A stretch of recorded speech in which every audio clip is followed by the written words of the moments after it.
వెతుకుతారు, నీతిని వెతుకుతారు. ఈరోజు ఆయన రాయబారులుగా ఉన్నాం. మనం ఏమైనామండి?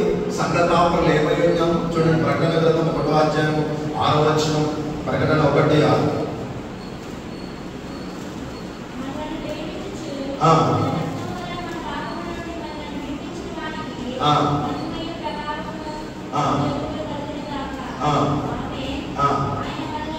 ఆయన మనలను తండ్రి యొక్క దేవునికి రాజ్యముగా, మనం ఏమైనామండి? అందరు చెప్పండి, నేను. అందరు చెప్పండి, నేను రాజ్యముగాను యాజకుడుగా ఉన్నాను. తండ్రి అయిన దేవుడికి, దేవుడిని ఏం చేసినట్టు యేసుప్రభువు వారు ఏం చేసినట్టు? నేను రాజ్యము అంట. ఇంగ్లీష్ ఏముందంటే కింగ్స్ అని, రాజులుగా చేసినాడట. అది రాజులు అడుగుకుంటూ